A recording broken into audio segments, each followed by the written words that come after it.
Hey guys, welcome to the Liberal Hive Mind, a channel solely focused on exposing the abundant hypocrisy of the left. The hypocrisy of the Democrats. It's truly astounding. And where they used to defend themselves in a cloak of plausible deniability, well, it seems like that no longer works because we've collected all the frickin' receipts. And the receipts keep stacking up here, especially as Democrats' most loyal soldiers continue to flip against the establishment. Basically, the exact same thing that they were claiming was happening against Donald Trump, that's really happening on their side. Democrats, their allies, are flipping and working against them. And where that's been happening the most is with the tech bros. It seems like a lot of the Silicon Valley guys are trying to follow in the footsteps of Elon Musk. And this time it's Mark Zuckerberg, who went on the Joe Rogan podcast lately and gave us a really interesting insight into how Joe Biden's regime pressured him and Facebook to censor memes, opinions, and content that didn't align with the official big pharma narrative at the time.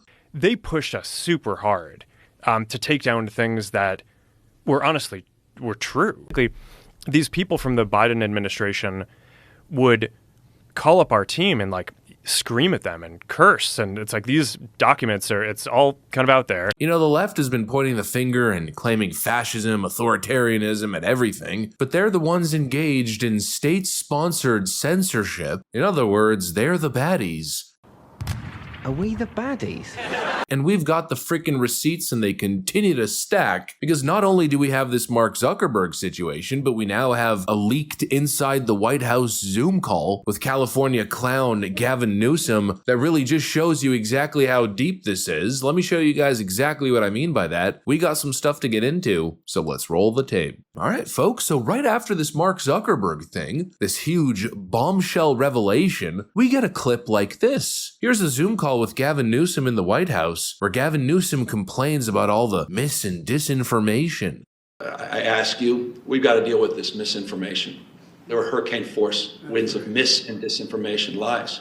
People want to divide this country, and we're going to have to address that as well. And it breaks my heart as people are suffering and struggling that we're up against those hurricane forces as well. And that's just a point of personal privilege that I share that with you because it infects real people that are out there, people I meet every single day, people the mayor's been meeting with, and they're having conversations that are not the typical conversations you'd have at this time, and you wonder where this stuff comes from. And it's very damaging as well, but we're here to get the job done. It's just looking so bad for the Democrats. Just now as the heat is cranking up on Gavin Newsom over California's completely botched response to the recent LA wildfires, we get this, the same tired Democrat playbook. When faced with criticism for your failures in leadership, instead of taking accountability, immediately label anything opposing your narrative as misinformation and demand it to be silenced. Seems like this is just the MO of the Democrats these days. Or are things going badly for you there, Supreme Leader Gavin Newsom of California? Well, just call in to the Sleepy King and have them mobilize 51 former federal agents to discredit the story as Russian disinformation. Oh, it has all the hallmarks of Russian disinformation. I'm telling you, these Democrats, they're like Soviet light. And what's so funny here, I mean, remember just the clip we played yesterday where Gavin Newsom was getting confronted by a voter who was demanding answers on the state's failures in response to the wildfires? Literally talking to the president right now. Gavin Newsom stated he was trying to get in contact with the president. Oh, he's going to get all the answers. That's what he was saying, right? Oh, don't worry, I'm going to call the president. We'll get all your questions answered. She wanted transparency, and she even asked him to call the president right there, right now, so she could hear their conversation. And of course, no, Gavin Newsom didn't want that. Can I hear it? Can I hear your call? Because I don't believe it. I want to be here when you call the president.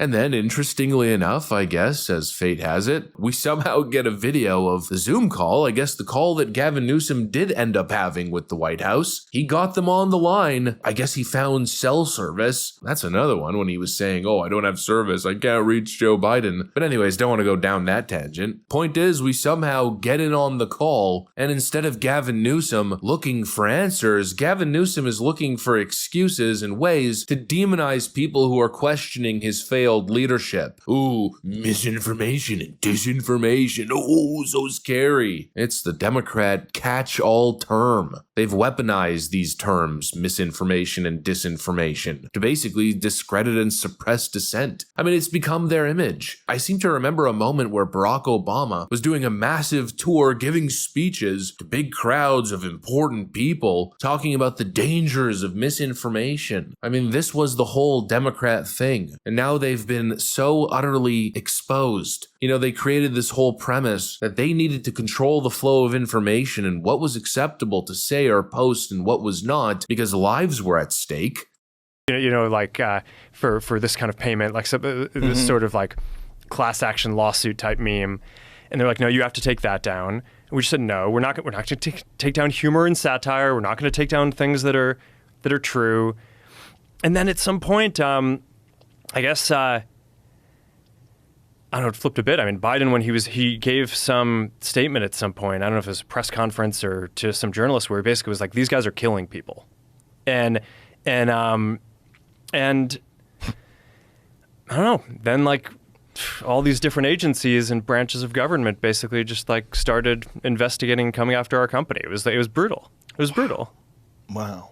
The Democrats made this big claim that, oh, they're just saving lives. They say that with everything, right? We need to censor this information, otherwise people will die. Their hearts will stop and they'll drop dead. It's insane. But the whole while, what were they doing? Trying to censor memes, censoring information to protect big corporations who are bringing in the big bucks, dominating in the stock market, and basically in control of the media because of the amount of ad spend they were putting in. Oh, wow, thank you so much. We need to censor dangerous speech, then proceed to censor Leonardo DiCaprio memes. It's just insane. And, going back on the whole receipts thing, the whole purpose, I mean, we have so much evidence that points to a clear pattern of behavior. And I think unequivocally it shows who the real tyrants are. And I'll tell you, it's not Donald Trump, even though they keep saying he's the orange Mussolini. And it certainly doesn't seem to be conservative-minded folk or independents or even the few moderate Democrats that exist. It's the far leftoids and the big-time establishment and establishment-shilling Democrats. There's a certain faction there that seems willing to weaponize every tool at their disposal to shut down dissent, to censor people, to deperson and deplatform people, to engage in lawfare and sick the justice system on people. It's the same pattern of behavior, and here we go, just as Mark Zuckerberg is pointing out what's happening, we get an inside scoop into it actually happening. This ideology of censorship, control, and suppression cannot win. It simply cannot win. I almost can't even take another 9 days of this. Anyways, that's pretty much what I got for you guys on this one. Hopefully you enjoyed the video. If you did, make sure to leave a like and possibly subscribe. Thanks for watching, and I'll see you on the next one.